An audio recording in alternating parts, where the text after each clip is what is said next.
The cookie jar. My videos provide you with unrivaled insight into the world of the narcissist.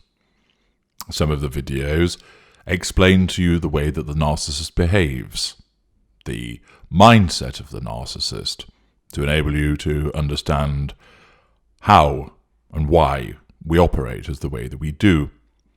Invariably, you will not like what you hear, but that is irrelevant. You need to understand it. Some of my videos provide you with a light-hearted look at aspects of the narcissistic dynamic portrayed by way of stories, to enable you to be educated in an entertaining way. In other instances, I provide the information about how we regard your kind, and how I have increased my understanding of the empathic victim to explain what it is that we look for in you, and why you operate and behave in the way that you do as a consequence of the dynamics and interaction with us. I cover a wide range of aspects of the narcissistic dynamic, explaining to you the various schools of narcissist, the interactions between us and you, the manipulations, busting the myths about our kind, giving the Tudor treatment to the incorrect assertions that are made about us so that you get the accurate and unrivaled truth, and of course putting people under the Tudor scope to enable you to see with real-life examples of narcissists, their behaviours and how they are analysed. I also provide you with more information about me so that you can understand the actions, behaviours and mindset of a narcissistic psychopath, to understand the ultra. And this particular video, the cookie jar, gives you a glimpse of an event from my childhood, to enable you to understand more about me, my development, and what I am. When I was a child, my grandmother would bake the most delicious smelling biscuits or cookies to our transatlantic cousins. Her house would be full of the aroma of those treats as they baked in her oven. She would remove them and place them on the various cooling wire stands, as my siblings and me would stand and watch, eyes wide and mouths salivating. The flavours that she would make were so enticing: chocolate chip, peanut butter, fudge, chocolate, cinnamon, cranberry and orange, and white chocolate. We were not allowed to eat them when they were warm, even though we knew from our mother's cookies that they tasted sensational in this warm state. Instead, once they had cooled, the selection of mouth-watering treats was placed inside a large cookie jar and placed on a shelf. Now, my grandmother would announce, cookies must be earned. Good behaviour will result in being given a cookie of your favourite flavour. I like chocolate chip best of all, my sister would declare. I prefer peanut butter, my elder half-brother would announce. It's got to be cinnamon for me, weighed in my younger brother, as he fizzed with excitement. I would stand and say nothing. What about you, H.G.? What's your favourite? Asked my grandmother, as she leant down to level with my face. I like them all, Grandma. I don't have a favourite, I would answer plainly. My grandmother would laugh. Oh, you can't have them all, H.G.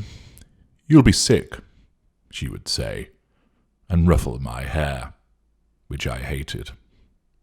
He will, Grandma, he's greedy, my sister would scold, and she would, of course, receive, as a consequence of that, the look. I had perfected this stare in the mirror over the preceding summer. I narrowed my eyes and fixed my gaze, summoning up every ounce of fury, malice, and hatred that could be mustered from within me. It was not difficult to reach into those reserves.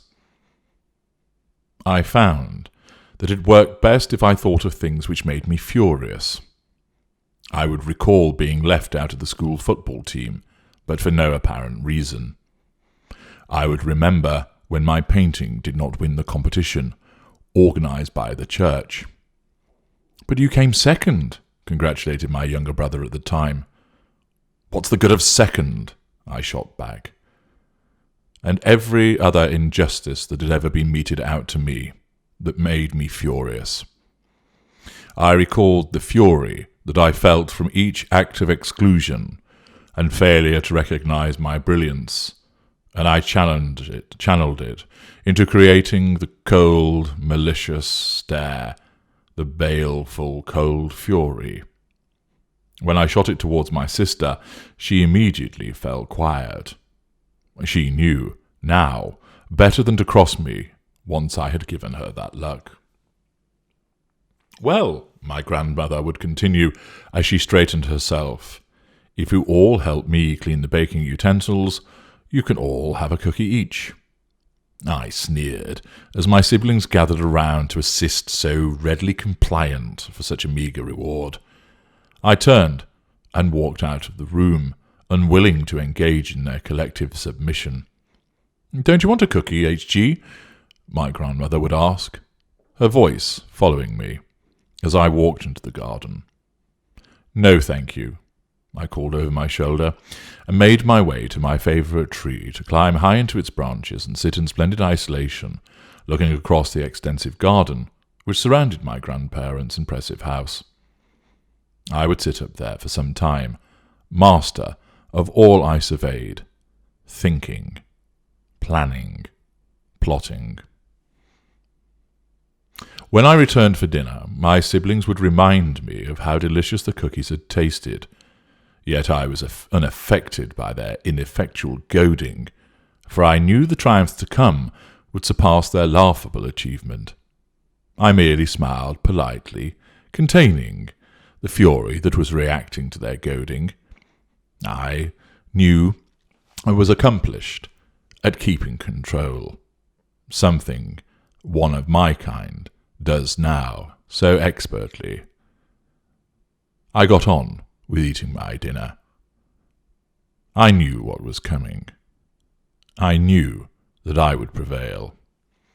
And the ability that one such as I has, of the ability to control the fury in the moment, where necessary for the preservation of the facade, and then to log the injustice, the infraction, the threat to control, to then mete out a response, a punishment, a reaction, a manipulation, at a later juncture, is something that is only applicable to my kind, the greater and the ultra. The ability to remember what has been done against us in that moment and to store it for future use, not as a collateral consequence in the way of the lesser or mid-range narcissist, but as, in effect, placing it in that little black buck of grudges, to then harbour it and ensure that justice is appropriately meted out against the transgressor when it suits me.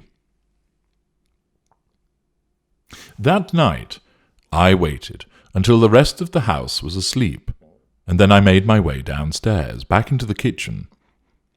I stood on the cold stone floor, the moonlight shining into the room, causing the glass jar to gleam. I hopped up onto one of the kitchen counters and claimed my prize. I placed the jar down before me and lifted off the lid before dipping my hand inside and selecting a white chocolate cookie. I devoured it in 3 bites. I grabbed a cinnamon one and wolfed that down before attacking a cranberry and orange cookie in much the same way. I pulled the chocolate chip, peanut butter, and chocolate fudge-flavoured ones and put them beside me, ready to carry to bed. My hand lingered over the jar again. How I wanted to take a further cinnamon cookie and break it up, scattering crumbs beside my younger brother's bed, in order to attribute blame to him, but I knew it was futile. My grandmother could never remember how many she had baked of each cookie, and she would never even notice that 6 had been taken overnight. That was the basis for my success. I achieved what I wanted, I got what I wanted, without it affecting my reputation further. Therefore, there was no point in leading a trail to the bed of my younger brother, no matter how satisfying it would have been to see him accused and cry as he protested his innocence. I was able to ascertain that my resources, my thoughts, my energy should not be wasted in that regard. Again, another unique element of the way that I behave compared to the others. There is no excess fat with what I do, no waste, nothing that needs to be trimmed. Everything is effective, efficient, economical. I replaced the jar and scooped up my bounty, ready to pad back to my bed, and enjoy my stolen snacks, and reflect on my skills. Even back then, I knew what people's weaknesses were, and how best to exploit them.